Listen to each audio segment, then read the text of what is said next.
बिस्मिल्लाहिर्रहमानिर्रहीम। अस्सलामुअलैकुम। हमारे चैनल कहानी हब ऑफिशियल में खुशामदीद। नाजरीन, मैं आज आपके लिए इंतहाई खौफनाक और दिलचस्प कहानी लेकर आई हूँ। लेकिन कहानी शुरू करने से पहले आपसे गुजारिश है कि अगर आपने हमारा चैनल सब्सक्राइब नहीं किया तो आप हमारे इस चैनल को सब्सक्राइब कर लीजिए और बेल आइकन को भी प्रेस कर लें ताकि हर नई आने वाली वीडियो बआसानी आप तक पहुँच सके। सदियों बाद एक खौफनाक और पुरअसरार नावल, एपिसोड नंबर 6। अर्जुन और शंकर को तहखाने में रहते हुए 2 दिन हो चुके थे। आज उन्हें पता लगा था कि शंकर का दोस्त जादूगर खंडर राव आ चुका है और ये पता भी उन्होंने अपने टीवी के जरिए किया था और अब सुबह ही सुबह वो उसके पास जाने के लिए तैयार हो चुके थे। वो दोनों तहखाने से निकलकर घर के सहन में आए। फिर अर्जुन ने दीवार पे चढ़कर देखा, बाहर कोई न था। वो दोनों दीवार फलांग कर बाहर आ गए और तेज तेज कदमों से सड़क की तरफ बढ़े और एक खाली टैक्सी रोककर उसमें बैठ गए और उसे खंडर राव का पता बताते हुए कहा, जल्दी करो, हमें देर हो रही है। टैक्सी ड्राइवर ने कहा, साहिब चिंतित ना हो, अभी चंद मिनट लगेंगे। और फिर कुछ ही देर के बाद वो खंडर राव के सामने बैठे थे। खंडर राव ने नौकर को आवाज देकर उनके लिए नाश्ता मंगवाया और कहा, मुझे नौकर ने बताया था कि आप पहले भी आए थे, मगर मैं मस्कत गया हुआ था। जादूगर सामरी की कब्र पर कुछ चाप पूरे करके आया हूँ। अब मेरी शक्ति दोगुना बढ़ चुकी है। जादूगर सामरी का नाम सुनते ही अर्जुन और शंकर दोनों ही चौंक पड़े और बेइख्तियार पूछने लगे, क्या तुम उसी सामरी की बात कर रहे हो जो कदीम दौर में था? हाँ, मैं उसी सामरी की कब्र के बारे में बात कर रहा हूँ। क्या तुम हमें बता सकते हो कि उस्ताद सामरी की कब्र किस जगह पर वाक़या है और क्या तुम्हारी उससे मुलाकात हुई है? नहीं, मेरी उनसे मुलाकात तो नहीं हुई, अलबत्ता मैं तुम्हें ये बता सकता हूँ कि सामरी की कब्र किस जगह पे वाक़या है। फिर उसने शंकर से पूछा, क्या तुम लोग भी वहाँ कोई चाप करना चाहते हो? हाँ, हम भी वहाँ एक चाप के सिलसिले में जाना चाहते हैं और इसी बारे में मालूमात करने के लिए पहले भी आए थे। इतने में नौकर नाश्ता लेकर आया। खंडर राव ने कहा, तुम लोग इत्मीनान से नाश्ता करो, फिर मैं तुम्हें तफसील से समझाता हूँ। उन्होंने जल्दी जल्दी नाश्ता करना शुरू कर दिया क्योंकि उन्हें अब मंजिल करीब आती दिखाई दे रही थी। जिस जगह की तलाश में वो धक्के खाते भी रहे थे, उस जगह का पता उन्हें आज मिल गया था। नाश्ता करते हुए खंडर राव की नजर अचानक अर्जुन की कमीज के कॉलर पर पड़ी, जिस पर एक छोटी सी सुनहरी मक्खी बैठी हुई थी। उसे देखते ही खंडर राव ने पूछा, क्या तुम्हारी किसी मुसलमान से दुश्मनी है? हमारी तो किसी से कोई दुश्मनी नहीं, मगर थाना बली मारा का इंस्पेक्टर कादरी हाथ धोकर हमारे पीछे पड़ गया है, इसीलिए हम 2-3 दिन से तहखाने में छुपे हुए थे। शंकर ने खंडर राव के चेहरे पर तशवीश के आसार देकर पूछा, हैरियत तो है ना? काफी परेशान हो गए हो? खंडर राव ने कहा, तुम्हारी सख्त निगरानी की जा रही है। ऐसी हालत में इंस्पेक्टर कादरी तुम्हें किसी भी वक्त गिरफ्तार कर सकता है और इसका सबूत ये छोटी सी सुनहरी मक्खी है जो तुम्हारी निगरानी पर है। इसकी दूसरी साथी मक्खियां जरूर घर के बाहर मौजूद होंगी और कोई ना कोई मक्खी इंस्पेक्टर कादरी को भी इतला देने गई होगी। फिर उसने अर्जुन को खिड़की खोल के उसके पास खड़ा किया और फूंक मारकर मक्खी बाहर फेंक दी और शीशा बंद करके उनसे कहा, अब तुम चारों तरफ से घेरे में आ चुके हो, इसलिए अभी वो अपनी बात पूरी भी न कर पाया था कि बाहर के दरवाजे पर दस्तक हुई। खंडर राव ने खिड़की के शीशे से झांक कर देखा और कहा, मेरा ख्याल सही था, नीचे पुलिस आई है और इंस्पेक्टर कादरी भी यकीनन उनके साथ। अर्जुन और शंकर ने घबराकर पूछा, अब क्या होगा? चिंता मत करो, कुछ नहीं होगा, बस तो मेरा कमाल देखो। फिर उसने अर्जुन और शंकर को अपने पास बिठाया और दोनों फौरन काले नागों में तब्दील हो गए और खंडर राव ने उन्हें अपने गले में डाल लिया और फिर बाहर जाकर दरवाजा खोला। सामने ही इंस्पेक्टर कादरी खड़ा था। उसे देखते ही खंडर राव ने पूछा, हैरत तो है इंस्पेक्टर साहिब, सवेरे सवेरे किस तरह आए? मुझे इत्तला मिली है कि अर्जुन और शंकर नामी 2 आदमी आपके घर में मौजूद हैं। खंडर राव ने हैरानगी से पूछा, तो क्या वो किस केस में मतलूब थे? मतलूब थे का क्या मतलब? वो मतलूब हैं। खंडर राव ने कहा, जनाब, मेरा मतलब है कि वो तो यहाँ से उसी वक्त चले गए थे, आप मेरे घर की तलाशी ले सकते हैं। इंस्पेक्टर कादरी ने सिपाहियों को घर की तलाशी के लिए कहा, मगर अर्जुन और शंकर का कोई पता न चल सका। इंस्पेक्टर ने खंडर राव से कहा, अगर वो दोबारा आए तो फौरन थाने इतला दे देना, वरना दूसरी सूरत में तुम्हें मुलजिमों का साथ देने के जुर्म में गिरफ्तार किया जा सकता है। खंडर राव ने कहा, जनाब, अगर मुझे पता होता कि वो कानून के मुजरिम हैं तो मैं उन्हें कभी भी ना जाने देता। मगर इंस्पेक्टर कादरी ने कहा, मुझसे भागकर वो कहाँ जाएंगे, मैं उन्हें पाताल से भी निकाल लूंगा। ये कहकर वो मुड़ा और वापस चल दिया। खंडराव दरवाजा बंद करके अपने कमरे में वापस आया और उन नागों को गले से उतारकर सोफे पे उछाला। वो सोफे पर गिरते ही असली हालत में वापस आ गए। अर्जुन एक ठंडी सांस लेकर कहा, ये इंस्पेक्टर बड़ा ही खबीस है। वो तो मुकद्दर अच्छा था जो बच गए और फिर खंडराव साहिब की होशियारी काम आ गई। हमें कुछ तकलीफ तो हुई मगर जान बच गई। खंडराव ने उनके सामने वाले सोफे पर बैठते हुए कहा, तुम्हें क्या तकलीफ हुई? नाक बनते वक्त मुझे यूं लगा जैसे किसी ने मेरी हड्डियां तोड़ फोड़ कर रख दी हों। मुझे सख्त अजियत महसूस हुई मगर जान बचाने के लिए चुप रहना भी जरूरी था। फिर चंद लम्हे के बाद ही अजियत खत्म हो गई। खंडराव ने कहा, चलो नाश्ता कर लो, मगर शंकर ने कहा, नहीं यार, जितना खा लिया उतना ही काफी है, अब तो हमारी भूख ही खत्म हो गई। फिर खंडराव ने नौकर से बर्तन उठाकर चाय लाने को कहा। नौकर बर्तन उठाकर चला गया तो अर्जुन ने कहा, राव साहिब, आप हमें उस्ताद सामरी की कब्र के मुतालिक बताएं कि किस जगह पे उसकी कब्र है। खंडराव ने कहा, वैसे तो मस्कत में अक्सर लोग सामरी की कब्र से वाकिफ हैं, मगर ये बहुत खतरनाक जगह है। बगैर हिसार के वहां पहुंचने की कोशिश भी मत करना, वरना मारे जाओगे। वहां हर वक्त बदरूहें, जिन्नात और दूसरी रूहें घूमती रहती हैं। वहां जाने के लिए पहले आपको मस्कत जाना पड़ेगा और फिर सलाला। मस्कत से सलाले का फासला तकरीबन 1300 किलोमीटर है। अगर आप बस के जरिए सलाले जाना चाहेंगे तो आपको पूरा एक दिन लगेगा। मस्कत से आगे एक जगह आती है जो कि नजवा के नाम से मशहूर है, और एक रास्ता हीमा वगैरह जाता है, और एक रास्ता अबरी की तरफ से होता हुआ वादी दक्कम में जाता है जहां सामरी का किला मौजूद है। मगर आप लोग किले पर जाने की कोशिश भी ना करना, वरना वापिस ना आओगे। वादी दक्कम से सीधा रास्ता खफीफ बॉर्डर तक आता है जहां से सल्तनत, अमान और मुत्तहिदा अरब अमारात की सरहदें अलग अलग होती हैं। आपको नजदा से धीमा और वहां से तुबरेत और कुतबेत वगैरह से होते हुए सलाला पहुंचना पड़ेगा।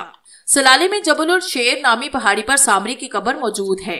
सामरी की कब्र तकरीबन 10-11 गज लंबी है और उसकी कब्र के पास एक सदियों पुराना दरख्त है जिस पर अब ना तो कोई पत्ता है और ना ही उसकी शाखें खरी बरी हैं। परिंदे भी उस दरख्त पर बैठने से इज्तिनाब करते हैं और ना ही ये पता चलता है कि ये दरख्त किस चीज का है, कोई फलदार दरख्त है या कोई और, कुछ पता नहीं चलता। सामरी के खौफ की वजह से आज भी सलाले की औरतें जो लिबास पहनती हैं उसे फस्तान कहते हैं, जो कि एक मैक्सी नुमा होती है और उसका कपड़ा तकरीबन 2 गज के करीब अब भी ज्यादा होता है, और जब वो चलती है तो वो कपड़ा जमीन पर उनके पीछे घिसटता रहता है। बकूल अमानी औरतों के इस तरह उनके पांव के निशान खत्म हो जाते हैं, क्योंकि सामरी उन औरतों के पैरों की मट्टी उठाकर अपने जादू के जरिए उन्हें अपने किले में बुलवा लेता था। आज भी ओमानी औरतें सामरी के खौफ की वजह से मेकअप नहीं करके आती, बल्कि वो अपने चेहरे पर बदनुमा टीके से लगा लेती हैं ताकि देखने से वो बदसूरत लगे, क्योंकि सदियां गुजर जाने के बावजूद भी वहां के लोगों के दिलों में सामरी का खौफ अब भी मौजूद है। सलाला एक मुज़ाफ़ाती मकाम है जहां अक्सर अरब लोग छुट्टियां मनाने आते हैं, क्योंकि सलाला में अप्रैल से लेकर अगस्त तक बूंदाबांदी होती है। वैसे भी सलाले को चंद दीगर मकामात की वजह से भी एक बुलंद दर्जा हासिल है, क्योंकि यहाँ पर हजरत अयूब अलैहिस्सलाम का मकबरा और वो चश्मा भी मौजूद है जिसमें हजरत अयूब अलैहिस्सलाम ने गुस्ल किया था और आप अलैहिस्सलाम को कोढ़ से निजात हुई थी। हजरत बनी इमरान का मकबरा भी सोकुल बरकजी पर वाक़े है। अगर तुमने सामने की कब्र पर बैठकर चाप करना है तो अपना रुख हजरत अयूब अलैहिस्सलाम के मकरेब की तरफ मत करना, वरना नाकामी होगी। सामरी की कब्र से दूर पहाड़ी पर काफी ऊंचाई पर हजरत अयूब अलैहिस्सलाम का मकबरा दिखाई देता है। अर्जुन ने पूछा, तो क्या सामरी का किला भी वहीं मौजूद है? खंडराव ने कहा, नहीं, सामरी का किला तो वादी दक्कम में है, मगर वो बड़ी खतरनाक जगह है, वहां जाने का तो ख्याल भी दिल में मत लाना। आपने जो मालूमात हमें फराहम की है उसके लिए हम तमाम जीवन आपके उबारी रहेंगे। हमें अब इजाजत दीजिए ताकि हम मस्कत जाने की तैयारी कर सके। वैसे भी जितनी जल्दी हो हम ये शहर छोड़कर जाना चाहते हैं। खंडराव ने कहा, शायद तुम्हें मालूम नहीं कि तुम कितनी बड़ी मुसीबत में फंस चुके हो। जैसे ही तुम बाहर जाओगे इंस्पेक्टर कादरी की भेजी हुई सुनहरी मक्खियां तुम्हारा पीछा शुरू कर देंगी, और जहां तुम जाओगे उसकी खबर इंस्पेक्टर को हो जाएगी और वो तुम्हें गिरफ्तार कर लेगा। वैसे भी जहां तक मेरा ख्याल है दिल्ली शहर पर उसने सुनहरी मक्खियों का हिसार लगा रखा है और ये किसी सूरत भी तुम्हें शहर से बाहर नहीं जाने देगी। शंकर ने कहा, इस इंस्पेक्टर ने हमारे लिए ये एक नई मुसीबत खड़ी कर दी है। हम तो पहले ही परेशान थे, इसने तो हमारा घर से निकलना भी बंद कर दिया है। फिर उसने खंडराव से पूछा, अगर हम हिसार लगाकर घर से निकले तो क्या फिर भी ये सुनहरी मक्खियां हमें देख लेंगी? हाँ, तुम किसी भी हिसार के जरिए उनसे छुप नहीं सकते। अगर मैं माजी में किसी जगह चला जाऊं तो क्या फिर भी ये मक्खियां हमें नहीं जाने देंगी? माजी में तो तुम जा सकते हो, मगर वापस तो दिल्ली शहर में ही आओगे। हो सकता है इतने में इंस्पेक्टर कादरी हिसार खत्म कर दे, फिर हम यहाँ आते ही यहाँ से निकल जाएंगे। मेरा तो ख्याल है तुम मेरे घर में ही रहो, यहाँ तुम्हें कुछ भी नहीं होगा। तुम्हें मस्कत जाने के लिए पहले पासपोर्ट बनवाने पड़ेंगे। मैं तुम्हारे पासपोर्ट बनवा दूंगा और वीजा भी लगवा दूंगा, क्योंकि जिस एजेंसी ने मेरा वीजा लगवाया था उसका मैनेजर मेरा दोस्त है, इसलिए तुम्हें कोई परेशानी नहीं होगी। अर्जुन ने कहा, ये ठीक रहेगा, जब तक हमारे पासपोर्ट बनेंगे तब तक हम इसी घर में रह लेंगे। इतने दिनों में तंग आकर इंस्पेक्टर भी हिसार खत्म कर देगा। शंकर ने कहा, ठीक है, अगर यही मुनासिब है तो फिर इसी तरह करते हैं। खंडर राव ने कहा, पासपोर्ट के लिए तुम्हारी तस्वीरों की जरूरत होगी और वो भी मैं अपने एक दोस्त फोटोग्राफर को बुलवाकर बनवा लूंगा। इस सारे काम में चंद दिन तो जरूर लगेंगे। इतने दिन तुम यहाँ आराम से रह सकते हो। मेरे घर में एक तहखाना है, वहाँ तुम बिल्कुल महफूज रह सकोगे। शंकर ने कहा, ठीक है राव साहिब, हम जहाँ आप कहेंगे वैसा ही करेंगे। संदाश जिन अतमाल को गोद में लेकर वादी दक्कम में सड़क के किनारे एक बड़े से पत्थर पर बैठा आने जाने वाली गाड़ियों का नजारा कर रहा था। अतमाल उसकी गोद से नीचे उतरने के लिए मचल रहा था। दोपहर के 12 बजे थे। उस वक्त इक्का दुक्का गाड़ियां वहां से गुजर रही थी। संदाश उस वक्त गायब हालत में था, इसलिए वो किसी को नजर नहीं आ रहा था, जबकि अतमाल को उसने सड़क पे छोड़ दिया था, जो इधर उधर घूम रहा था। ठंडी ठंडी हवाएं चल रही थी। वादी दक्कम के पानी के बहाव पर बदरूहें कह रही थी। ऐसे लगता था जैसे वो पानी पर तैर रही हों। बदरूहों से टकराकर आने वाली हवाएं और भी यकबस्ता लगती थी। सड़क के एक तरफ पानी में चुड़ैलें कपड़े धो रही थी। उनके करीब ही कई छोटे छोटे चुड़ैलों के बच्चे पानी में उछल कूद रहे थे। ऐसे में वहां से कार गुजरी जिसमें एक आदमी और उसकी बीवी सवार थे। मौसम रंगीन देखकर उन्होंने गाड़ी एक तरफ रोकी और ठंडे पानी में हाथ मुंह धोने लगे। उनको देखते ही अतमाल उनकी तरफ बढ़ा। एक छोटे बच्चे को अपने करीब देखकर वो हैरान हो गए। उस औरत ने आदमी से पूछा, इतनी सुनसान जगह पर कौन रहता है? ये किसका बच्चा है? आदमी ने कहा, हो सकता है इन पहाड़ियों पर कुछ लोग आबाद हों और ये उन्हीं का। अभी उसने इतना ही कहा था कि अतमाल एक चीख मारकर उस औरत पर झिपट पड़ा। चीख मारते ही उसकी शक्ल बदल चुकी थी और अब वो सरापा शैतान नजर आ रहा था। उसकी बदली हुई शक्ल देखते ही उस औरत ने एक चीख मारी और उठकर भागने की कोशिश की, मगर अतमाल उसकी रान में दांत गाड़ चुका था। कपड़े धोने वाली चुड़ैलों ने एक नजर पलटकर अतमाल की तरफ देखा और फिर लापरवाही से अपने काम में मसरूफ हो गई। अतमाल के रान पर दांत गाड़ते ही वो औरत तड़पकर पानी में गिर पड़ी और अतमाल उसका बदन बेदर्दी से उधेड़ने लगा। वो औरत काफी देर मजाहमत करती रही, मगर अतमाल की गिरफ्त से निकल ना सकी। संदाश जिन पत्थर पर बैठा उस औरत की बेबसी पर कहकहे लगा रहा था। कहकहे लगाते हुए वो और भी ज्यादा खौफनाक लग रहा था। अतमाल को देखते ही उस आदमी ने उठकर अपनी गाड़ी की तरफ दौड़ लगाई, मगर जैसे ही वो अपनी गाड़ी के करीब पहुंचा, उसके रहे सहे होश भी उड़ गए। उसकी कार की डिग्गी पर 2 भयानक ढांचे बैठे कहकहे लगा रहे थे। उसने खौफ से एक चीख मारी और जल्दी से दरवाजा खोलकर ड्राइविंग सीट पर बैठ गया। फिर उसने चाबी घुमाई और गाड़ी बड़ी तेज रफ्तारी के साथ रिवर्स करके फुल स्पीड में छोड़ दी, जो चुड़ैल के बच्चे को कुचलती हुई गोली की तरह आगे बढ़ गई। उसकी कार की डिग्गी पर बैठे हुए ढांचे उछलकर पानी में जा गिरे और साथ ही चुड़ैल के बच्चे की चीख सुनाई दी। चुड़ैल ने अपने बच्चे को गाड़ी के नीचे आते देखकर एक जुस्त लगाई और गाड़ी के पीछे दौड़ने लगी।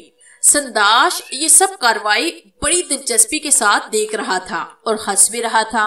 पानी में गिरे हुए ढांचे उठकर ऊपर किले की तरफ चले गए थे और अतमाल उस औरत को उधेर उधेर कर खाने में मसरूफ था। कई चुड़ैलों के बच्चे भी अतमाल का साथ दे रहे थे। फिर कुछ ही देर में उस औरत की टूटी फूटी हड्डियां और खोपड़ी ही रह गई, जिन्हें अतमाल और बच्चों ने गहरे पानी की तरफ उछाल दिया। अभी गाड़ी कुछ ही दूर गई थी कि उस चुड़ैल ने उसे जा लिया। चलती गाड़ी के साथ साथ भागते हुए उस चुड़ैल ने गाड़ी का दरवाजा एक झटके से उखाड़कर दूर फेंका। उस आदमी ने गाड़ी को फुल स्पीड में डाल रखा था, मगर फिर भी वो चुड़ैल गाड़ी के साथ साथ दौड़ रही थी। फिर उस चुड़ैल ने एकदम हाथ बढ़ाकर उस आदमी को दबोचा और बाहर खींच लिया।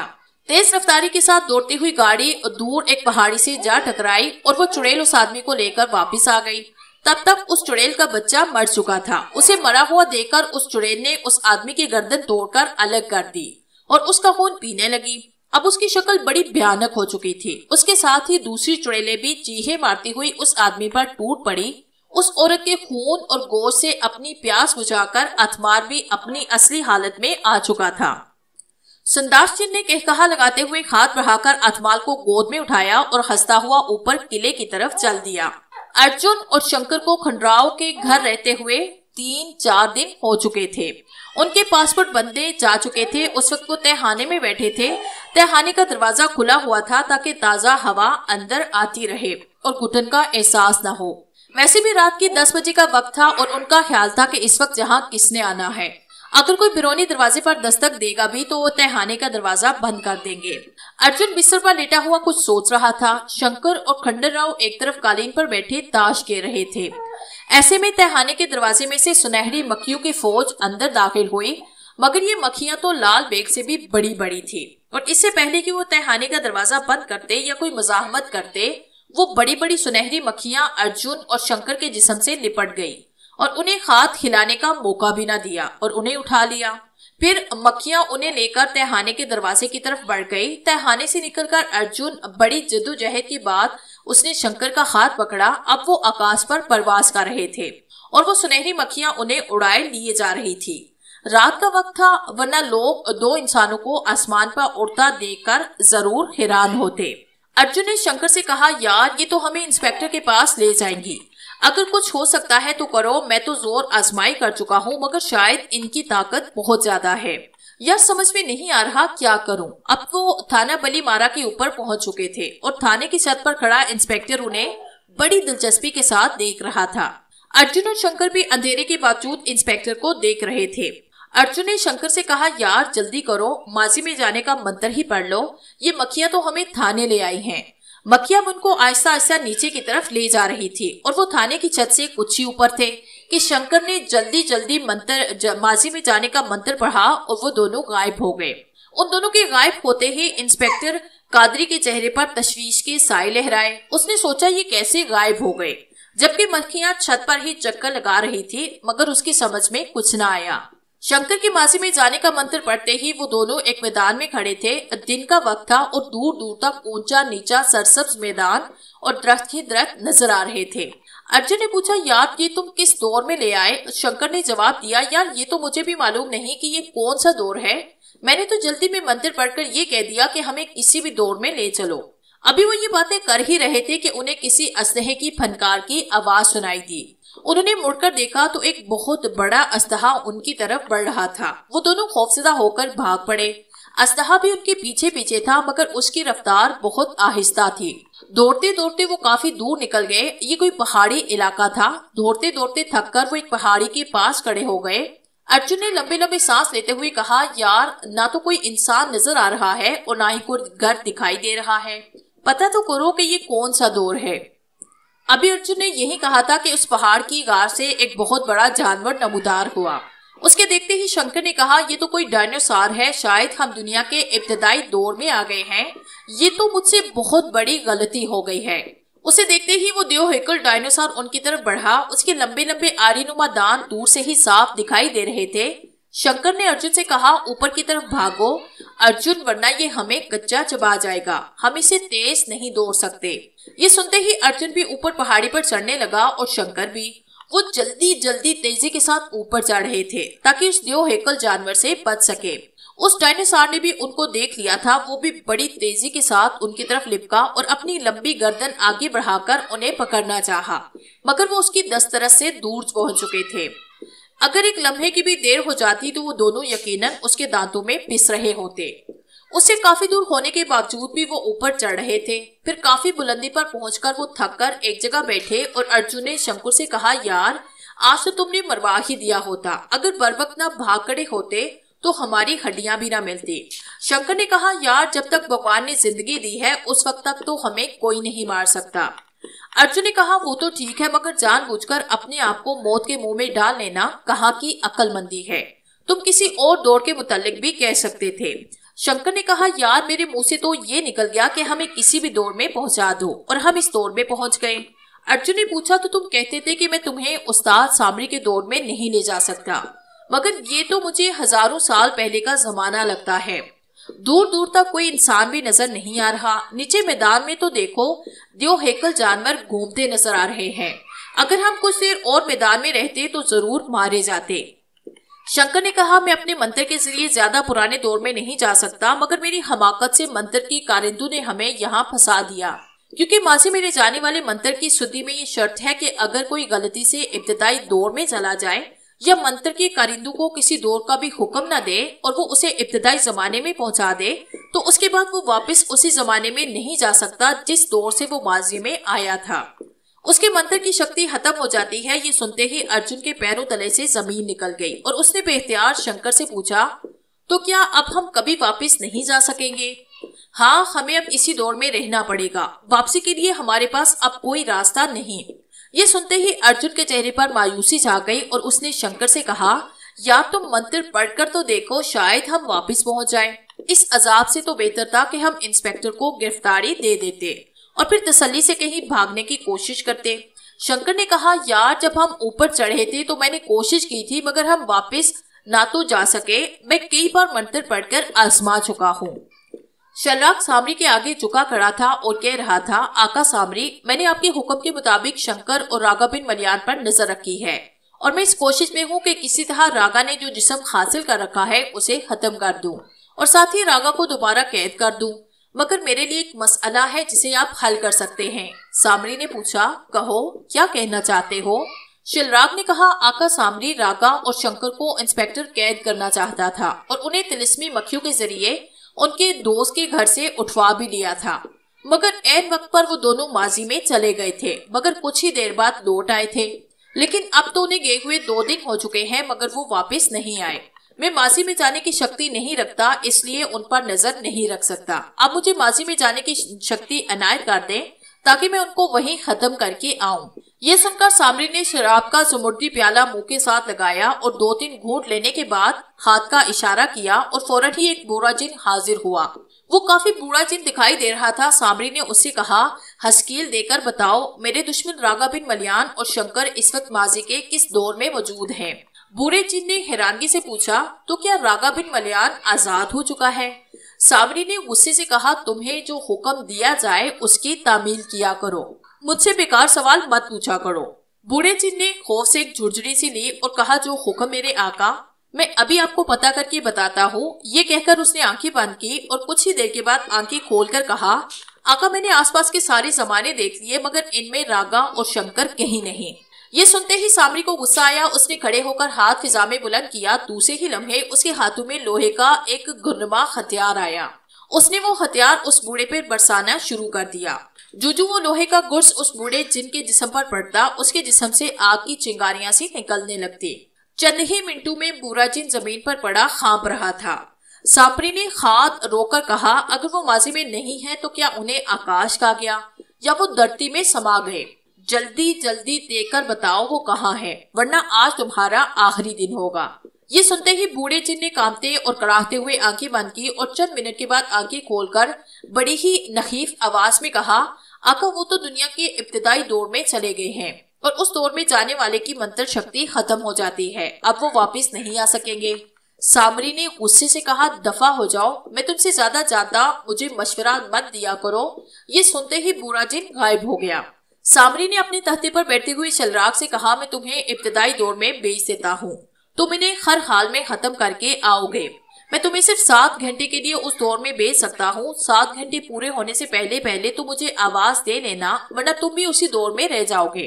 तुम मेरे सबसे पहले साथी हो, मैंने तुम्हें अमर कर दिया, तुम पर शक्तियों की बारिश कर दी। मैं तुम्हें किसी कीमत पर भी नहीं खोना चाहता, इसलिए वक्त पर मुझे आवाज दे लेना। तुम फौरन यहाँ मेरे किले में वापस आ जाओगे, मगर 7 घंटे से पहले पहले उन दोनों को खत्म कर देना।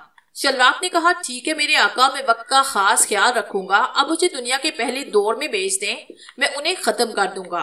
लेकिन एक बात मेरी समझ से बाहर है, अगर अब बता दे तो मेरी जहनी उलझन दूर हो जाएगी। सामरी ने कहा, क्या पूछना चाहते हो? शलराग ने पूछा, आका जब रागा और शंकर इस दौर में वापस नहीं आ सकते तो फिर उन्हें मारने से क्या फायदा, उनको वहीं भटकने दे। सामरी ने कहा, यह भी तो हो सकता है कि वो वहां रहकर माजी में जाने और आने का मंत्र दोबारा करें और फिर वापस आ जाएं।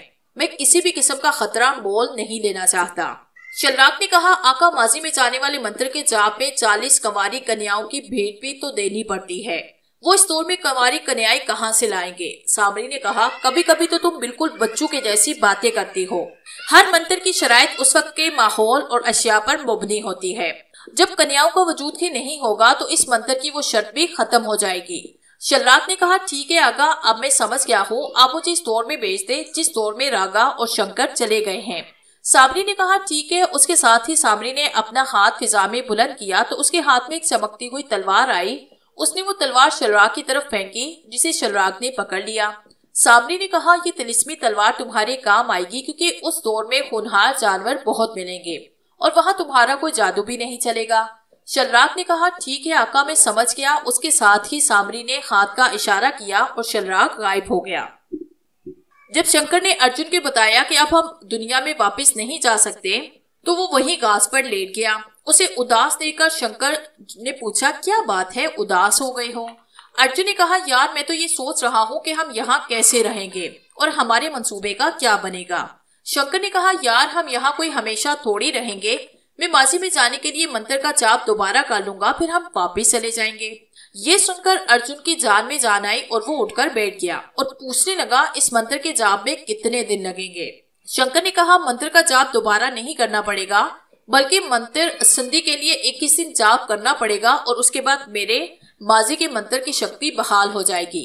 मगर ये 21 दिन हमें इसी दुनिया में बड़ी एहतियात के साथ गुजारना पड़ेंगे, क्योंकि यहाँ हमारा कोई जादू नहीं चल सकेगा और हमें सिर्फ और सिर्फ अपनी अकल और ताकत के जरिए ये 21 दिन गुजारने पड़ेंगे।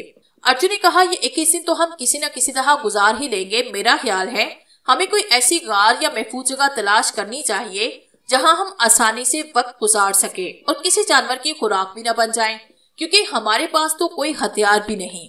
शंकर ने हंसते हुए कहा, अगर मुझे पता होता कि हमारा वास्ता इतने बड़े बड़े जानवरों से पड़ेगा तो मैं कलाशकोप साथ ले आता और उसके गोलियों का मजा इन डायनासोर्स को चखाता। फिर उन्हें पता चलता कि इंसान में कितनी अकल और ताकत है। शंकर को हंसते देखकर अर्जुन ने कहा, यार हम इतनी बड़ी मुसीबत में फंस गए हैं और तुम हंस रहे हो, तुम्हें जरा भी चिंता नहीं? शंकर ने कहा, यार चिंता करने से कौन से हमारे हालात बदल जाएंगे, हमने अब रहना तो यही है। अचानक अर्जुन की नजर पहाड़ी से नीचे मैदान में पड़ी और उसने शंकर की तवज्जो उस तरफ मबजूल करवाते हुए कहा, यार शंकर देखो तो सही, ये कौन आदमी है जो हाथ में तलवार लिए दौड़ रहा है? अर्जुन की बात पर शंकर ने भी उस तरफ देखा जिधर अर्जुन ने हाथ का इशारा किया था। उसने कहा, यार ये तो वाकई कोई इंसान लगता है जिसके पीछे वही बड़ा सा डायनासोर लगा हुआ है। फिर देखते ही देखते वो शख्स दौड़ते दौड़ते पहाड़ी की तरफ आया, ऊपर चढ़ने लगा। उसे देखते ही अर्जुन और शंकर को हैरत का झटका लगा। वो एक दूसरे का मुंह देखने लगे। अर्जुन ने कहा, ये तो शलराग है, ये यहाँ कहाँ से आया? शंकर ने कहा, ये शायद हमारे पीछे आया है ताकि हमें खत्म कर सके और हमारी बदरूहें यहीं भटकती फिरें। शंकर ने कहा, फिलहाल तो कोई छुपने की जगह तलाश करो। फिर वो उठकर इधर उधर देखने लगे। आखिर उन्हें एक छोटी सी गार नजर आ ही गई। उन दोनों ने अंदर दाखिल होकर देखा। अंदर से ये काफी कुशादा गार थी और उसमें कोई जानवर वगैरह भी नहीं था, जबकि उसका मुंह छोटा सा था। उन दोनों ने जल्दी जल्दी एक बड़ा सा पत्थर सड़काया, उस गार के सामने कर दिया ताकि शलराग की नजर गार पर ना पड़ सके, और फिर वो उस पत्थर के पीछे छुपकर शलराग को देखने लगे, जो ऊपर चढ़ते चढ़ते एक जगह रुककर बैठ गया था। उसकी तलवार खुद ब खुद उस डायनासोर को काट रही थी और वो पूरी तरह से चिल्ला रहा था। कुछ ही देर में तलवार ने उस डायनासोर के टुकड़े टुकड़े करके हड्डियों और गोश्त का एक ढेर सा लगाया, जो किसी छोटे से पहाड़ की तरह नजर आ रहा था। अर्जुन और शंकर के गायब होने के बाद इंस्पेक्टर कादरी काफी देर थाने की छत पर खड़ा रहा, मगर अर्जुन और शंकर का कुछ पता न चल सका। फिर वो अपने कमरे में आया और कमरा बंद करके उसने जेब से अपना मोबाइल फोन निकाला और उसका 0 और 3 का हिंसा दबाया। फौरन ही उसके सामने एक खौफनाक शक्ल की बुढ़िया हाजिर हुई। उसने आते ही कांपती हुई आवाज में पूछा, क्या हुक्म है आका? इंस्पेक्टर ने जवाब दिया, सामरी, मेरे दुश्मन गायब हो गए हैं, जिनमें एक सदियों पुरानी आत्मा रागा बिन मलियान है, जो अर्जुन नामी पुलिस के मोहब्बर के जिस्म में है, और दूसरा दिल्ली का मशहूर जादूगर शंकर है। तो मुझे पता करके बताओ वो गायब होकर कहाँ गए हैं। ये सुनकर बूढ़ी सामगरी ने आंखें बंद करके जमीन की तरफ मुंह किया और कुछ ही देर के बाद आंखें खोलकर जवाब दिया, आका मैंने 7 जमीनें देख ली, मगर वो दोनों कहीं नहीं हैं।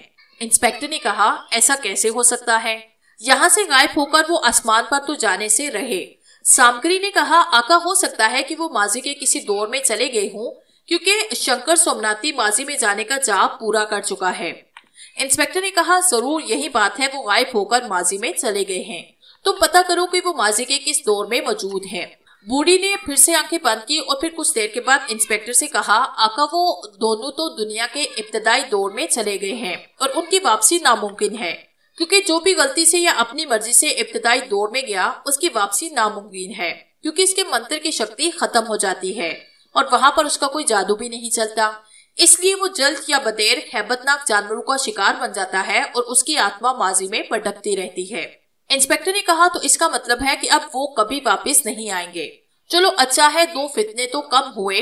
फिर उसने सामग्री से पूछा, तुम ये पता करके बताओ कि अतमाल को मुझसे चुरा कर ले जाने वाला कौन था। वो फिर कुछ देर के बाद सर झटकने लगी। 2-3 बार सर झटक कर उसने आंखें खोली और इंस्पेक्टर को बताने लगी, आका आपसे अतमाल को चुरा कर ले जाने वाला चलराग है, जो साहिर आजम सामरी का दायां बाजू समझा जाता है। वो सामरी का खास दोस्त और उसके बचपन का साथी है। सामरी ही की वजह से उसे अमर शक्ति हासिल हुई और सामरी के तमाम मामलात उसके मशवरे से तय पाते हैं। अतमाल भी इस वक्त सामरी आजम सामरी के किले में मौजूद होगा, क्योंकि इसके किले के अलावा सारी जमीन पर नहीं। मैं इसे हर जगह देख चुकी हूँ। एक साहिर आजम सामरी का किला ही है जिसके अंदर मैं झांक नहीं सकती। इंस्पेक्टर ने हैरानगी से पूछा, तो क्या सामरी अभी तक जिंदा है? सामग्री ने जवाब दिया, हाँ आका, वो अब भी जिंदा है और ऐशो इशरत की जिंदगी बसर कर रहा है। इंस्पेक्टर ने पूछा, उसका किला कहाँ वाक़या है? बूढ़ी सामग्री ने कहा, आका उसका किला मस्कत में वादी दक्कम में वाक़या है। यूं तो मस्कत में ही जबल शेर का मुकाम पर उसकी कब्र भी मौजूद है, मगर अपनी कब्र से वो दूसरे दिन ही निकल आया था, क्योंकि उसने रागा बिन मलियान के खून से स्नान किया था और अमर शक्ति पाली थी। रागा बिन मलियान को उसने धोखे से कत्ल किया और उसकी लाश अब भी साहिर आजम के पास है और रागा बिन मलियान शंकर के साथ मिलकर अपनी लाश की खोज में है। मगर साहिर आजम सामरी उसके सामने आने से कतराता है कि कहीं इसको धोखे से कत्ल कराने का राज पता न चल जाए। इंस्पेक्टर कादरी ने कहा, चलो हमारी तो अतमाल से भी जान छूटी, हमें किसी से क्या, कोई जो कुछ भी करता फिरे। ये कहकर उसने मोबाइल फोन का बटन ऑफ करके मोबाइल जेब में डाला और बटन ऑफ करते ही सामग्री गायब हो गई। उस होनहार डायनासोर के हलाक होते ही शलगार ने अपनी तलवार साफ की और फिर ऊपर की तरफ चढ़ने लगा। उसे ऊपर आता देखकर अर्जुन और शंकर उस छोटे से मुंह के गार में छुप। शलराग ने ऊपर चढ़कर चारों तरफ का जायजा लिया और फिर नीचे मैदान में दूर दूर तक निगाह दौड़ाने लगा ताकि अर्जुन और शंकर को देख सके, मगर उन दोनों का तो दूर दूर तक भी पता न था। वो थककर उसी पत्थर पर बैठ गया जिसके पीछे गार में अर्जुन और शंकर छुपे हुए थे। शलराग का मुंह सामने मैदान की तरफ था और पीठ अर्जुन और शंकर की तरफ थी, इसलिए वो उन्हें देख न सकता था। अर्जुन और शंकर भी दम साधे बैठे थे। कुछ देर के बाद शलराग उठकर एक तरफ को चल दिया ताकि इन दोनों को तलाश कर सके, मगर उसको वो कहीं भी दिखाई नहीं दे रहे थे। उसने सोचा, कहीं ऐसा तो नहीं कि मेरे आने से पहले उन्हें किसी जानवर ने मार दिया हो। शायद ऐसा ही हुआ है, वरना अब तक तो वो दोनों मुझे मिल जाते। फिर उसने सोचा कि कहीं ऐसा ना हो कि वो यहाँ से काफी दूर हो, मगर इस ख्याल को भी उसने दिमाग से निकाल दिया, क्योंकि उसके ख्याल में आका सामरी इतना बेवकूफ भी नहीं था कि उसे कहीं दूर पहुंचा देता। शलराग उन्हें काफी देर इस पहाड़ी पर तलाश करता रहा और फिर नीचे मैदान की तरफ उतर गया। उसका ख्याल था कि आका सामरी ने मुझे जिस जगह मैदान में भेजा था वो दोनों वहीं कहीं छुपे हुए होंगे। शलराग के नीचे उतरते ही अर्जुन और शंकर ने सुख का सांस लिया। शलराग के जाने के बाद अर्जुन ने कहा, ये यकीनन हमारी तलाश में आया है ताकि हमें मार सके। शंकर ने पूछा, मगर इसकी हमसे क्या दुश्मनी है जो ये जगह जगह हमारे कामों में रुकावटें डालता फिरता है? अर्जुन ने कहा, शायद शलराग को पता लग गया है कि हम रागा बिन मलियान की तलाश कर रहे हैं और उसके जरिए कानून का खजाना हासिल करना और सारी दुनिया पर हुकूमत करना चाहते हैं। शंकर ने कहा, इसका मतलब है कि शलराग भी रागा बिन मलियान की लाश की तलाश में है और हमें अपने रास्ते से हटाना चाहता है। अर्जुन ने कहा, यही बात है, वरना हमारी उसकी क्या दुश्मनी। फिर अर्जुन ने पूछा, अब ये हमारी तरह मर्जी के इब्तदाई दौर में आ गया तो क्या ये भी वापस नहीं जा सकेगा? शंकर ने कहा, हो सकता है कि इसके पास माजी के इब्तदाई दौर से वापस जाने की कोई खास शक्ति हो, इसीलिए वो तिलिस्मी तलवार साथ लेकर आया है। और तिलिस्मी तलवार साथ लाने का मतलब ये है कि वो जानबूझकर तैयारी के साथ आया है और वापस आने की शक्ति भी रखता है। इंस्पेक्टर कादरी अपने कमरे में कुर्सी पर बैठा था। वो अब तक के हालातों वाकयात पर गौर कर रहा था और उसे इस बात की खुशी थी कि अतमाल भी उसके मुल्क से दफा हो गया है और अब यहाँ कोई खूनी वारदात नहीं होगी। उसने अपने तमाम अफसरान को भी मुतमिन कर दिया था कि अब यहाँ कोई भी वारदात नहीं होगी। अभी वो उन्हीं सोचों में गुम था कि उसके टेलीफोन की घंटी बजी। उसने रिसीवर उठाकर कहा, यस इंस्पेक्टर कादरी स्पीकिंग। दूसरी तरफ से ऑपरेटर ने जवाब दिया, सर आपकी मस्कत से कॉल है। उसने फौरन कहा, बात कराइए। उसके चेहरे की सुर्खी बता रही थी कि उसे पता है कॉल करने वाला कौन है। दूसरी तरफ किसी मर्द की आवाज सुनकर उसके चेहरे पर मायूसी की लहर दौड़ गई। अमान पुलिस अफसर, जो कि शायद कोई हिंदुस्तानी ही था, उसने पूछा कि आप इंस्पेक्टर कादरी हैं? उसने कहा, जी हाँ मैं इंस्पेक्टर कादरी बोल रहा हूँ। उसने कहा, जनाब मैं ओमानी पुलिस हेडक्वार्टर से इंस्पेक्टर महेंद्र पाल बोल रहा हूँ। आपके लिए एक बुरी खबर है। आपकी बहन नायला और उनके शोहर एक कार के हादसे में हलाक हो गए हैं। ये सुनते ही इंस्पेक्टर कादरी पर तो जैसे बिजली गिर पड़ी। उसे अपना दिमाग और एहसाब सुन होते हुए महसूस हुए। उसने पूछा, ये सब कैसे हुआ? दूसरी तरफ से महेंद्र पाल ने बताया कि उनकी गाड़ी वादी दक्कम से कुछ दूर एक पहाड़ी से टकराकर तबाह हो गई। मगर हैरत की बात है कि आपकी बहन की उधरी हुई लाश की हड्डियां और गर्दन वादी दक्कम के पानी से मिली हैं और साथ ही एक उधरी हुई लाश मिली है जिसकी शनाख्त तो नहीं हो सकी, मगर पोस्टमार्टम से पता चला है कि वो किसी मर्द की लाश है। इन दोनों लाशों को देखकर यूं लगता है जैसे किसी खूनखार दरिंदे ने इन्हें अपना शिकार बना लिया है। आपकी हमशीरा के पड़ोसियों से पता चला कि वो दोनों मियाँ बीवी अपनी गाड़ी में इकट्ठे ही थे। उनकी रिहाइशगाह की तलाशी के दौरान आपका फोन नंबर मिला, इसलिए मैंने आपको आगाह कर दिया। जितनी जल्दी हो सके आप यहाँ पहुँच जाइए। इंस्पेक्टर कादरी ने कहा, ठीक है मैं पहली फ्लाइट से ही पहुँचने की कोशिश करता हूँ। ये कहकर उसने फोन बंद कर दिया। टेलीफोन की घंटी बजते ही जब ऑपरेटर ने कहा, आपकी मस्कत से कॉल है, तो उसके चेहरे पर खुशी की लहर दौड़ गई कि मस्कत से तो उसकी बहन ही फोन करती है। मगर इस सान्हे की इत्ला मिलते ही उसकी खुशी गम में बदल गई और जब उसे ये पता चला कि ये वारदात वादी दक्कम के मुकाम पर हुई है तो उसका ख्याल फौरन ही अतमाल की तरफ गया, क्योंकि उसे मालूम हो चुका था कि अतमाल वादी दक्कम में वाक़ई सामरी के किले में मौजूद है। उसने सोचा ये वारदात अतमाल की ही है और ये ख्याल आते ही गुस्से से उसकी मुठियां पेंच गई और उसकी सांसों में तेजी आ गई। उसने कहा, अतमाल मैं तुझे जिंदा नहीं छोड़ूंगा, मैं तुझे अजियतें दे देकर हलाक करूंगा। जैसे तूने मेरी बहन को तड़पा तड़पा के मारा है, मैं तुझे भी उसी तरह तड़पाऊंगा। मैं तुझ पर जिंदगी खराब कर दूंगा। तू मौत की ख्वाहिश करेगा मगर तुझे मौत भी ना मिलेगी। शलराग अर्जुन और शंकर को मैदानी इलाके में तलाश करता फिर रहा था, मगर वो उसे कहीं ना मिल सके।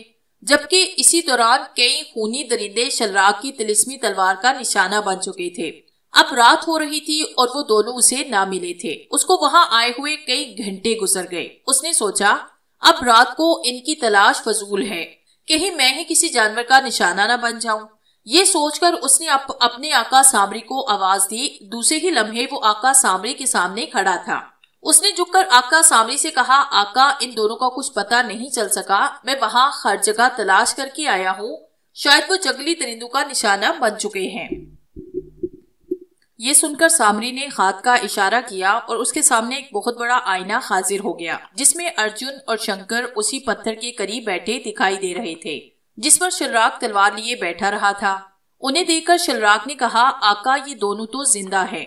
मैं तो इन्हें इस जगह भी देखकर आया हूँ जिस जगह ये बैठे हैं, मगर मुझे तो कहीं नजर नहीं आए। सामरी ने कहा, अब तुम आज रात को फिर जाना, क्योंकि इस वक्त जहाँ दिन है तो वहाँ रात हो रही है। रात को वहाँ दिन होगा, तुम उन्हें आसानी से जेल कर लोगे। मगर याद रखना, दूसरी बार सामरी ने तुम्हारे सिवा किसी को मौका नहीं दिया। अगर फिर भी तुम नाकाम आए तो तुम्हारी सारी शक्तियां छीन लूंगा। शलराग ने झुककर कहा, आका आइंदा कोताही नहीं होगी, मैं इन दोनों को हर हाल में खत्म करके आऊंगा। अर्जुन और शंकर को बड़ी जोर की भूख लग रही थी। ऊपर पहाड़ी पर उन्होंने खाने के लिए फल तलाश करना शुरू कर दिए और जल्द ही उन्होंने सेब के दरख्त देख लिए जो एक कतार में लगे हुए थे। उन्होंने जी भर कर सेब खाए और सेब के दरख्तों के पास ही मौजूद एक पहाड़ी चश्मे से पानी पिया। उनकी कुछ जान में जान आई तो अर्जुन ने शंकर से कहा, यार शंकर अब तो रात हो रही है, अब रात कहाँ गुजारेंगे? शंकर ने जवाब दिया, यार रात इसी गार में गुजारना पड़ेगी और कोई महफूज जगह तो यहाँ नजर नहीं आती। अर्जुन ने पूछा, अगर इस गार में कोई जानवर रहता होगा तो वो रात को जरूर आएगा, फिर हम क्या करेंगे? शंकर ने कहा, इस गार का दहाना काफी छोटा है। अगर इसमें कोई जानवर रहता भी होगा तो वो इतना बड़ा नहीं होगा कि हम उससे निमट ही ना सकें। अब हम इतने भी बुज़दिल नहीं कि छोटे छोटे जानवरों से भी डरते फिरे। और फिर हम एहतियात के तौर पर इस पत्थर को गार के दहाने के बिल्कुल करीब कर लेंगे। अर्जुन ने कहा, हाँ ये ठीक रहेगा। फिर उन दोनों ने उस पत्थर को घसीटकर गार के दहाने के पास कर लिया। फिर वो दोनों गार में दाखिल हो गए और हाथ बढ़ाकर पत्थर को और करीब सरका लिया। अब उसमें आसानी से कोई भी जानवर दाखिल नहीं हो सकता था। गार में जगह उन्होंने दिन में साफ ही कर ली थी। फिर वो दोनों आराम से लेट गए। अभी उन्हें लेटे कुछ ही देर हुई थी कि अचानक यूं महसूस हुआ जैसे पूरी पहाड़ी हिल रही है। उन्होंने बाहर झांक कर देखा, पहाड़ी के ऊपर से छोटे बड़े पत्थर गिर रहे थे। अर्जुन ने पूछा, ये क्या मुसीबत शुरू हो गई? शंकर ने बाहर झांकते हुए कहा, शायद जल्जला आया है, ऊपर से पत्थर गिर रहे हैं। ऐसी सूरत में हमारा बाहर निकलना खतरनाक भी हो सकता है। अभी शंकर ये बात ही कर रहा था कि एक बड़ा सा पत्थर उस गार के आगे पड़े पत्थर पर आके लगा और गार का दहाना बंद हो गया और उसके साथ ही दूसरे छोटे बड़े पत्थर जमा होकर गार का दहाना बिल्कुल बंद हो गया। अर्जुन और शंकर ने उस पत्थर को हटाने की बड़ी कोशिश की मगर बेसूद। अर्जुन अपनी बदरूहों वाली शक्ति इस्तेमाल नहीं कर रहा था कि कहीं शंकर सचमुच उसे बदरू ना समझ ले। आखिर थक हार कर वो बैठ गए। शंकर ने कहा, यार गार का दाना तो बंद हो गया है मगर यहाँ घुटन नहीं। इसका मतलब है कहीं ना कहीं से कोई सुराख वगैरह खुला है जिससे हवा आ रही है, वरना हम दम घुटकर हिलाक हो जाते। फिर शंकर को ऐसे लगा जैसे गार में पानी हो। उसने जमीन पर हाथ फेर कर देखा तो पता चला कि गार में पानी जमा हो रहा है। अर्जुन भी पानी की मौजूदगी महसूस कर चुका था। उसने कहा, शायद बाहर बारिश हो रही है और किसी सुराख से पानी अंदर आ रहा है। शंकर ने कहा, अगर इसी तरह पानी यहाँ जमा होता रहा तो हम डूबकर मर जाएंगे। हमें वो सुराख तलाश करना चाहिए जहाँ से पानी आ रहा है। अर्जुन ने कहा, आओ गार में अंदर की तरफ देखते हैं। मुझे तो पानी उसी तरफ से आता नजर आ रहा है। और फिर वो दोनों उठकर गार में अंदर की तरफ बढ़े। गार अब काफी तवील लग रहा था। कुछ ही देर के बाद अचानक बिजली कड़की तो उन्हें गार का दूसरी तरफ का दहाना नजर आया। शायद उधर से गाल जल्जले की वजह से खुल गया था। फिर आगे बढ़कर उन्होंने गार से बाहर झांका तो खौफ की लहर उनके जिस्म में दौड़ गई। नीचे बहुत बड़ी खाई नजर आ रही थी। अगर वो बेख्याली में आगे बढ़ जाते तो उनकी शायद हड्डियां भी न मिलती। बारिश बड़े जोर शोर से हो रही थी और दूर तक ऊंचे नीचे टीले दरख्त और पहाड़ियां से नजर आ रही थी। और बारिश में बड़े बड़े दो हैकल जानवर एक दूसरे से लड़ रहे थे जिसकी खौफनाक आवाजें दिल दहला रही थी। तूफानी हवाएं चल रही थी और दरख्त जड़ों से उखड़ उखड़ कर गिर रहे थे। ये दहशतनाक मंजर देखकर अर्जुन और शंकर खौफजदा हो गए और वहीं गार के दहाने के पास बैठ गए। ठंडी ठंडी हवाएं आ रही थी मगर फिर कुछ देर के बाद वो सो गए। इंस्पेक्टर कादरी ने अपनी बहन और उसके शोहर की मौत की इतला अपने घर दे दी थी और यही बताया था कि उनकी कार को हादसा आ गया है, जबकि उसने अतमाल की कारस्तानी जानबूझकर नहीं बताई थी क्योंकि इस तरह वो भी परेशान हो सकते थे। इंस्पेक्टर उस वक्त अमानी पुलिस हेडक्वार्टर में मौजूद था। उसे यहाँ पर आए हुए 3-4 घंटे हो चुके थे। इस दौरान में उसने अपनी बहन और उसके शोहर की लाशों का मुआयना किया था और फौरन ही समझ गया था कि ये आतमाल की ही कारस्तानी है। फिर उसने एक मुसलमान पुलिस ऑफिसर से मिलकर उनकी तजहीज़ो तकफीन के इंतजामात किए थे क्योंकि उनको अपने मुल्क में भेजने से उसके घर वाले और भी ज्यादा गमजदा हो जाते। वैसे भी लाशें तो थी ही नहीं, बस हड्डियों के ढेर से दे और उसकी बहन की गर्दन थी जिससे पता चलता था कि ये नाइला ही है। उनकी लाशें देखकर उसकी आंखों में आंसू आ गए मगर वो जब्त कर गया। लेकिन उसके दिलो दिमाग में अतमाल के खिलाफ लावा उभर रहा था। उसने पुलिस हेडक्वार्टर से मिलकर एक हिंदुस्तानी टैक्सी ड्राइवर से बात की और उसे वादी दक्कम चलने के लिए कहा। टैक्सी ड्राइवर जिसका नाम मान सिंह था, उसने उसे बताया कि वादी दक्कम तो बड़ी खतरनाक जगह है, हमें वहां तक पहुंचते पहुंचते रात हो जाएगी। आगे आपने किस जगह जाना है? इंस्पेक्टर ने कहा, मैंने सिर्फ वादी दक्कम तक जाना है और मैं रात को ही वहां पहुंचना चाहता हूं। अगर तुमने चलना है तो चलो, वरना मैं कोई और टैक्सी तलाश कर लेता हूं। सवारी हाथ से निकलते देखकर मान सिंह ने फौरन टैक्सी का पिछला दरवाजा खोला और उसे बैठने के लिए कहा और फिर कुछ ही देर के बाद टैक्सी वादी दक्कम की तरफ बढ़ रही थी। जब अर्जुन और शंकर की आंख खुली तो काफी दिन निकल आया था। तूफानी बारिश रुक चुकी थी और दूर दूर तक हरे बड़े दरख्त और सब्जा नजर आ रहा था। कई दरख्त जड़ों से उखड़ पड़े थे, कई जानवर मरे पड़े थे और जगह जगह पानी खड़ा नजर आ रहा था। वो दोनों उठकर गार के उस तरफ आए जिधर पत्थरों से धाना बंद हो गया था। फिर उन दोनों ने जोर लगाकर पत्थरों को हटाना चाहा, लेकिन वो उन्हें हटा ना सके और कुछ ही देर में कांपने लगे। अर्जुन ने कहा, यार ये तो टस से मस नहीं हो रहे, अब क्या करें। दूसरी तरफ से तो नीचे उतरना भी मुश्किल है। शंकर ने हाथों से मट्टी जारते हुए कहा, आओ देखते हैं, शायद कोई रास्ता नजर आ जाए। अभी उसने इतना ही कहा था कि उन्हें बाहर से पत्थर हटाए जाने की आवाज सुनाई दी। शंकर ने पूछा, ये बाहर पत्थर कौन हटा रहा है। अर्जुन ने भी कान लगाकर आवाज सुनी और कहा, शायद कोई पत्थर जानवर ही हटा रहा हो, क्योंकि हो सकता है कि वो यहाँ रहता हो और रात को रास्ता बंद हो जाने की वजह से अंदर ना आ सका हो। शंकर ने कहा, शायद यही बात हो।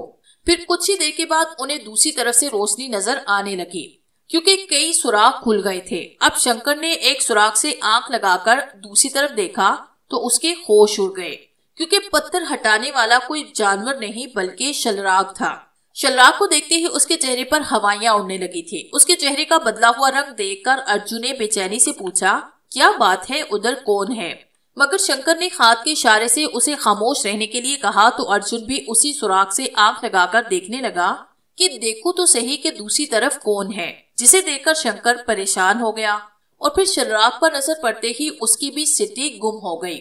दूसरी तरफ शलराग छोटे बड़े पत्थरों को हटा हटाकर पहाड़ी से नीचे फेंक रहा था, क्योंकि वो सामरी के पास तिलिस्मी आईने में देखकर आया था कि अर्जुन और शंकर इसी पहाड़ में छुप बैठे हैं और इसलिए वो गार के दहाने पर मौजूद पत्थर हटा रहा था। शलराग को देखकर अर्जुन और शंकर बदहास हो चुके थे। वो दोनों फौरन गार में अंदर की तरफ भागे और नीचे झांक कर देखने लगे कि शायद उधर से भागने का कोई रास्ता नजर आ जाए।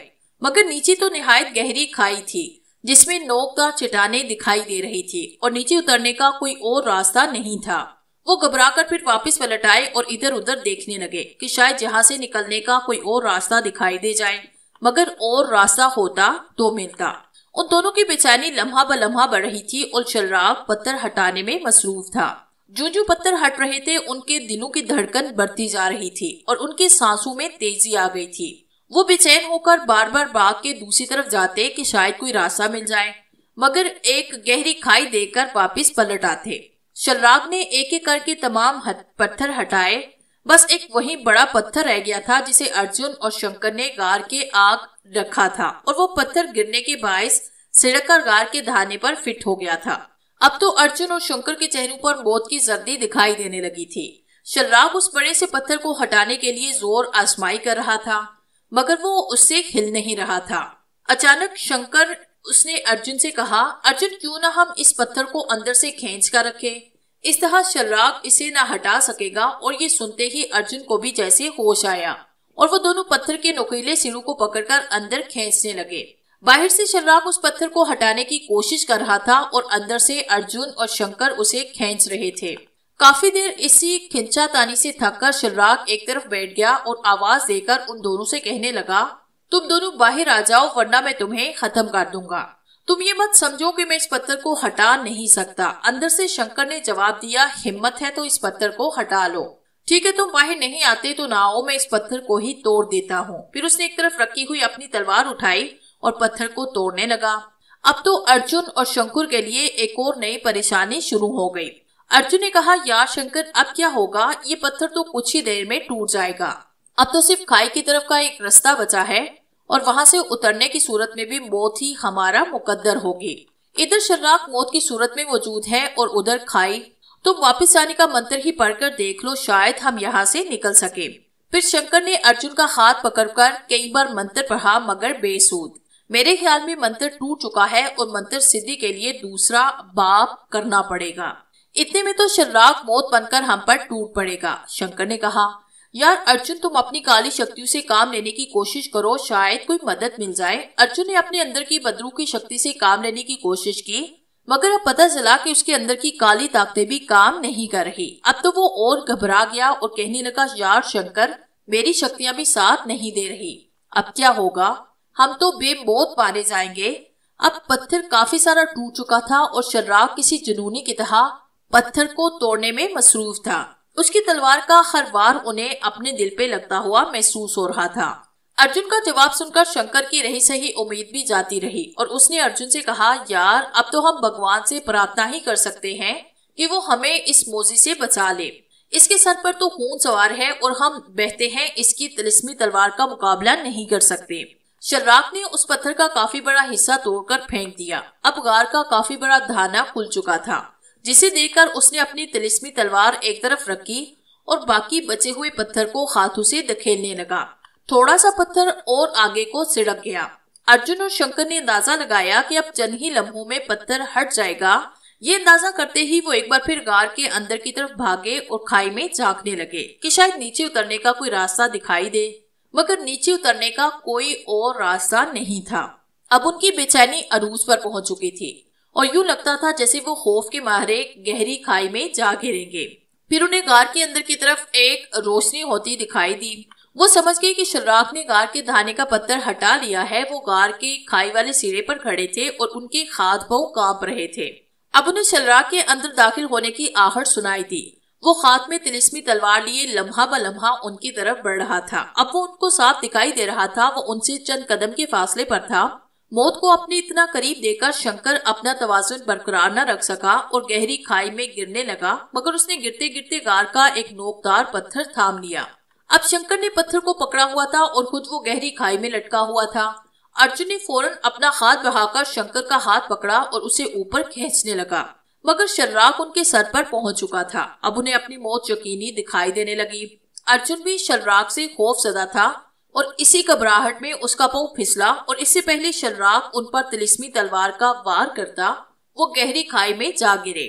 उन दोनों के मुंह से बड़ी दर्दनाक चीख निकली और फिर वो नीचे गिरते चले गए। शर्राक उनके गहरी खाई में गिरने का मंजर अपनी आंखों से देख रहा था। इंस्पेक्टर कादरी टैक्सी में बैठा था और आत्मा से निपटने की पूरी तैयारी करके आया था। वो चांदी का पिंजरा भी उसके बैग में था, जिसमें उसने एक बार आत्माल को पकड़ के बंद किया था। टैक्सी ड्राइवर उसको वादी दक्कम के दहशत और बदरूहों के किस्से सुना रहा था। उसे हिंदुस्तानी होने के नाते भी इंस्पेक्टर से हमदर्दी थी कि कहीं मेरे मुल्क का रहने वाला बेखबरी में न मारा जाए, मगर उसके किस्सों का इंस्पेक्टर कादरी पर कब असर होने वाला था। उसके दिल में तो इंतकाम की आग सुलग रही थी। वो तो ये चाहता था कि जल्द से जल्द वादी दक्कम में पहुंचे और उसका आत्माल से सामना हो जाए, इसलिए वो चुपचाप बैठा था और टैक्सी ड्राइवर मान सिंह की बातों पर ध्यान नहीं दे रहा था। उसने तो आत्माल से बदला लेने की कसम खाई थी। टैक्सी ड्राइवर मान सिंह ने उसे अभी चंद दिन पहले होने वाले मियाँ बीवी की कार के हादसे के मुतालिक बताया था और कहा था कि ये वादी दक्कम में मौजूद सामरी की बंदरगाह बदरूहों और जन्नात की कार्रवाई है, मगर उसे क्या मालूम था कि मरने वाली इंस्पेक्टर कादरी की बहन थी और अपने बहनोई और बहन के खून का इंतकाम लेने के लिए ही वो वादी दक्कम के खतरनाक में कूदने जा रहा था। मान सिंह की बात सुनकर इंस्पेक्टर ने उसे बताया कि वो दोनों जिनकी कार का हादसा हुआ था मेरी बहन और उसका शोहर था और इन्हीं की मौत का बदला लेने आया हो। मान सिंह ने कहा, भाई मेरे ये सब बदरूहों की कार्रवाई है और किसी बदरूह से लड़ना इंसान के बस का काम नहीं। मेरी बात मानो तो सब्र करो और वापस लौट जाओ, वरना तुम भी मारे जाओगे। इंस्पेक्टर ने कहा, इंसान सबसे अशरफुल मखलूकात है, फिर ये बदरूहें क्या चीज हैं? जो से नहीं होश से काम लो, इस तुम्हें नुकसान भी पहुंच सकता है और वादी दक्कम तो मौत की वादी है।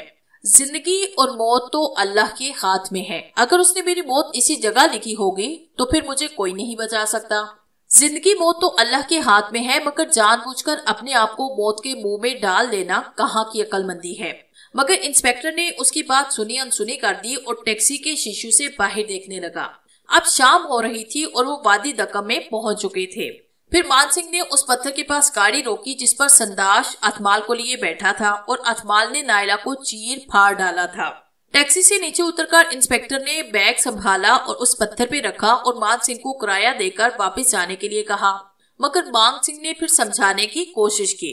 अब भी वक्त है, मेरे साथ वापस चलो। मगर इंस्पेक्टर कादरी ने उसे कहा, मैं रात यहीं रहूंगा, तुम कल सुबह 12 बजे तक यहाँ आ जाना, मैं तुम्हारा इंतजार करूंगा और ये लो आने जाने का पेशगी किराया, ताकि मेरे मारे जाने की सूरत में तुम्हें नुकसान ना हो। मान सिंह ने उसे नोट लेकर जेब में डाले और कहा, वैसे तो शायद मैं ना आता, मगर ये देखने के लिए जरूर आऊंगा कि तुम इतनी खतरनाक वादी में रात गुजार कर कैसे जिंदा रहते हो। इंशाल्लाह कल सुबह 12 बजे मैं तुम्हें यहीं मिलूंगा। रब करे ऐसा ही हो। फिर वो टैक्सी में बैठकर वापस चल दिया। मान सिंह के जाने के बाद इंस्पेक्टर ने इधर उधर का जायजा लिया। ठंडी हवाएं जा रही थी और ऊपर पहाड़ी पर सामरी का किला अपनी तमाम तर वस्तु के साथ किसी द्योग की तरह खड़ा नजर आ रहा था। इंस्पेक्टर कादरी ने अपने बैग से बिस्किट का पैकेट निकाला और खोलकर बिस्किट खाने लगा। अब वो भी उसी पत्थर पर बैठ चुका था जिस पर उसका बैग रखा हुआ था। नीचे सड़क पर वादी का ठंडा पानी बह रहा था जो निहायत साफ और शफाफ दिखाई दे रहा था। आहिस्ता आहिस्ता शाम के साए गहरे होते जा रहे थे और हर तरफ अंधेरा फैलता जा रहा था। इंस्पेक्टर कादरी अंधेरे और बदरूहों की दहशत से बेनियाज बिस्किट खा रहा था। बिस्किट खाकर उसने खाली डिब्बा पानी में फेंका और फिर उसने पत्थर से उतरकर जूते उतारकर उसी पत्थर पर रख दिए और हाथ धोकर पानी पीने लगा। पानी पीकर उसने वजू किया और उसी पत्थर पर चढ़कर नमाज पढ़ने लगा। सिर्फ का तायुन तो उसने सूरज को देखकर कर लिया था। नमाज से फारिग होकर उसने जूते पहने और कोई अमल पढ़कर अपनी आंखों पर हाथ फेरा। आंखों पर हाथ फेरते ही उसे अंधेरे में भी नजर आने लगा और उसके साथ साथ तमाम बदरूहें और दूसरी गायब चीजें भी नजर आने लगी थी। उसके पत्थर से कुछ दूर कई चुड़ैलें खड़ी थी जो उसको खा जाने वाली नजरों से देख रही थी। पानी पर बदरूहें तैरती नजर आ रही थी जैसे वो हवा पर चल रही हों। पानी पर फिसलने के बावजूद उनके पांव उसी तरह खुश्क ही नजर आ रहे थे। फिर वो चुड़ैलें आहिस्ता आहिस्ता इंस्पेक्टर कादरी की तरफ बढ़ने लगी। उन्हें करीब आते देखकर इंस्पेक्टर ने जेब में हाथ डालकर एक चांदी का छोटा सा पिस्टल निकाल लिया। उसके हाथ में पिस्टल देकर चुड़ैलें कहकहे लगाने लगी और फिर वो इंस्पेक्टर कादरी पर चिपट पड़ी।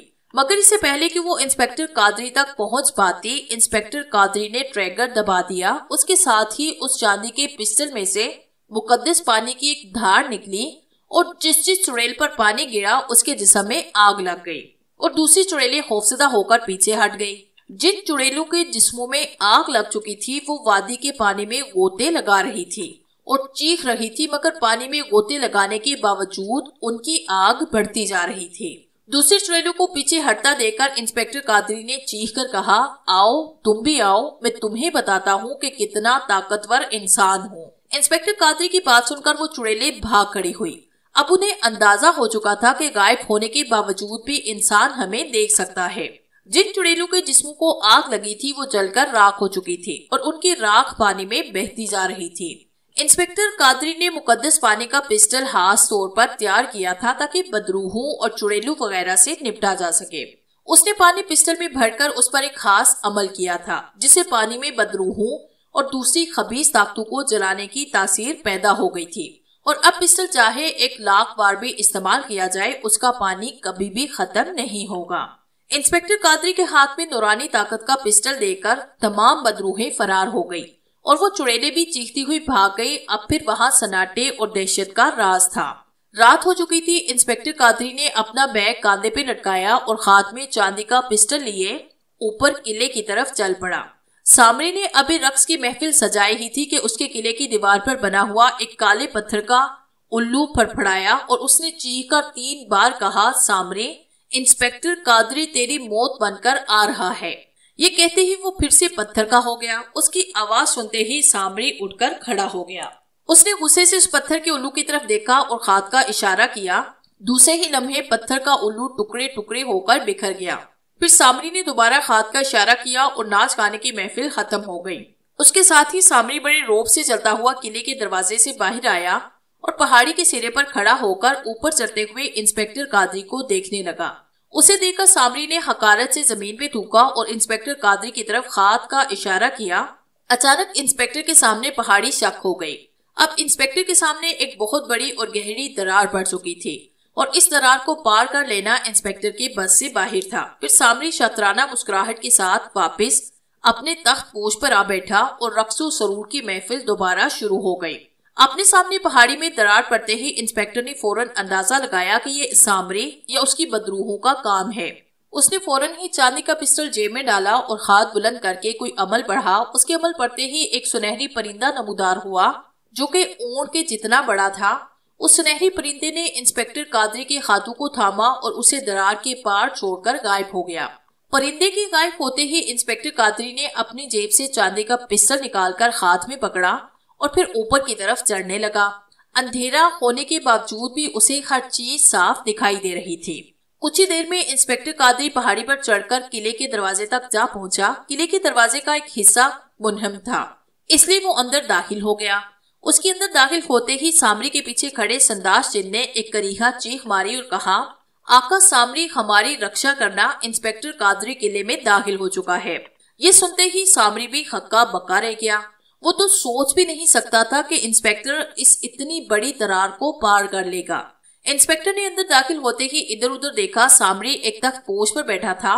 3 जिन उसके पीछे खड़े थे। उसके दाएं बाएं पत्थर की कुर्सियों पर अजीब सी शक्लों के लंबे तड़ंगे लोग बैठे थे और किले की सहन के एक तरफ इंसानी आंखों वाला चिराग रोशन था, जिसकी रोशनी में किले में दिन का सा समा था।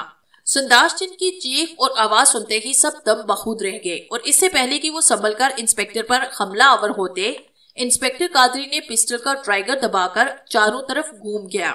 उसके घूमते ही जिस पर पानी गिरा उसके जिस्म को आग लग गई।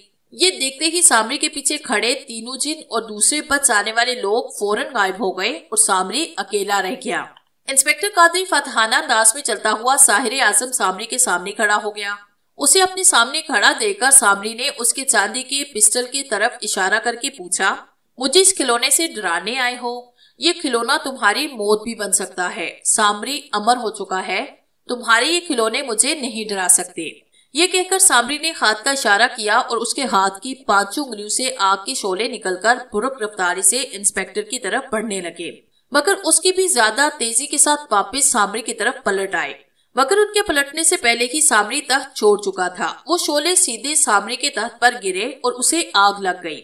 अगर 1 सेकंड की भी देर हो जाती तो उन शोलों का सामरी से टकरा जाना यकीनी था। ये देखकर सामरी ने कहा, तो तुम नूरी शक्ति रखते हो, मगर याद रखो कि तुम जैसे 1000 मिलकर भी सामरी को नहीं मार सकते। मेरा नाम इंस्पेक्टर कादरी है। तिलिस्मात की दुनिया में मुझे बदरूहों का शिकारी कहा जाता है। तुम्हारे लिए तो मैं अकेला ही काफी हूँ। ये कहकर इंस्पेक्टर कादरी ने कोई अमल पढ़ा और हाथ का इशारा किया।